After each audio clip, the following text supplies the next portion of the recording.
Hi everyone, I'm really excited to share our research that was accepted at CVPR 2024.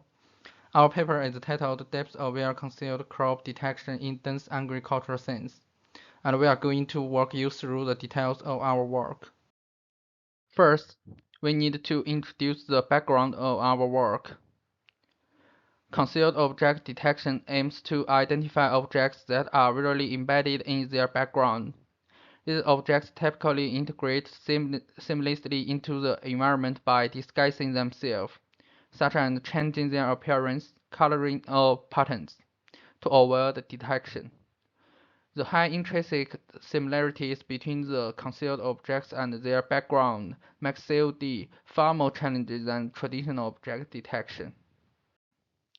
FSPNet is a cutting-edge work on concealed object detection presented at CVPR 2023.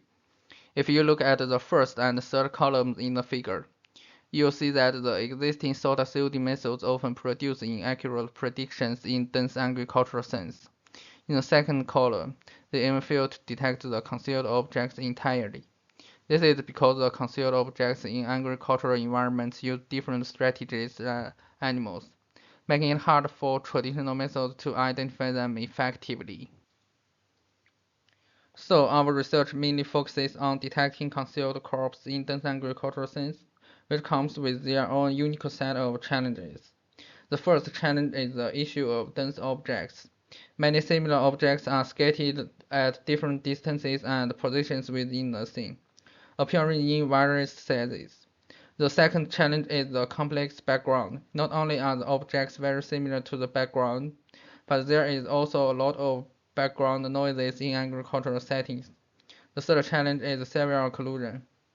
Objects are not only hidden by complex background but also by each other. Finally, the presence of small objects makes accurate detection significantly more difficult. So, we introduced a new benchmark called concealed crop detection that aims to identify concealed objects in dense agricultural sense. To support research on CCD, we collect a large-scale RGBD concealed crop dataset, ACOD12K, and shown in the table. ACOD12K has far more objects than other traditional COD datasets. Existing COD methods mainly focus on detecting animal or human objects, and we aim to bridge this gap by introducing CCD and developing novel techniques to help detection in this area. The figure shows some examples from our dataset. Our proposed ACOD12K has the following features. First, it is the only multimodal COD dataset currently available. Second, it has the highest image resolution and is the largest in scale. Third, it has a higher object density, focusing on the unique challenges of concealed objects in dense agricultural scenes. Our contributions are threefold. First, we introduced the new benchmark for concealed crop detection, extending COD to the agricultural domain, making it more versatile and practical for real-world scenarios. Second, to advance CCD research, we provide a new large-scale RGBD dataset called ACOD12K, which is the first multimodal dataset for COD tasks. Third, we propose a new baseline framework ResNet, which achieves SOTA performance on both traditional COD tasks and the newly proposed CCD task. Our ResNet framework, and shown in the figure, consists of three main components: the concealed feature encoder, the depth-guided feature decoder, and the iterative feature refinement module. To tackle the challenge of dense multi-object scenarios, we use PVT and the backbone, leveraging fine-grained image patches to learn high-resolution feature information. We also implement an ASPP module to perceive objects of different sizes through multiple sampling rates and multi-scale receptive fields. The depth-guided feature decoder comprising the multimodal feature fusion module and the residual feature decoder module, addressing challenges of complex backgrounds and severe occlusion. In the MFF module, we explore complementary information between modality through addition and common information through multiplication, followed by due attention to further fuse important features.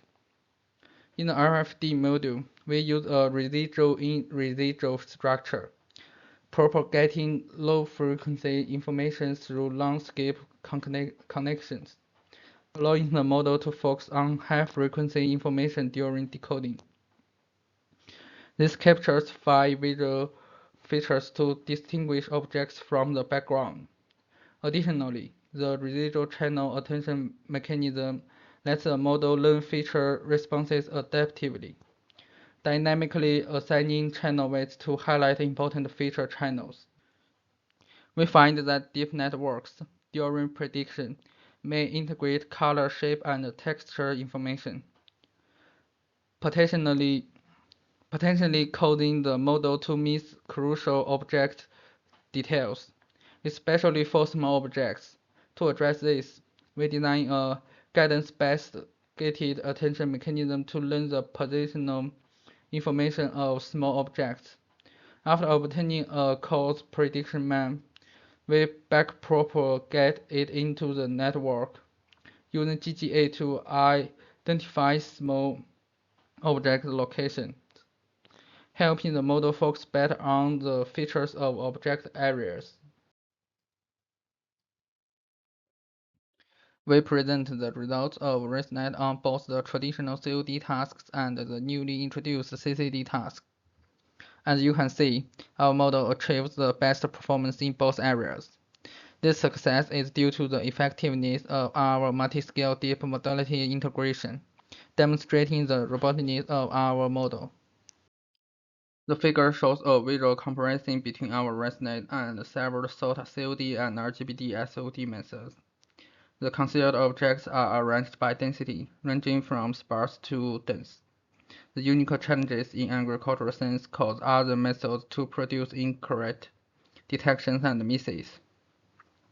The visual results clearly show that our method provides more comprehensive and accurate detection results with clearly object contours compared to others, showcasing the superior performance of our approach. Finally, we present some ablation study results. First, we conduct an ablation study on the use of depth information. The results show that incorporating depth information helps the model detect occluded or edged objects, which are often missed in single modality setups. Next, we conduct an ablation study on the number of iterations in our model. The results indicate that increasing the number of iterations allows for multiple optimizations, enabling the model to better locate small objects. That concludes our presentation. Thank you all for listening.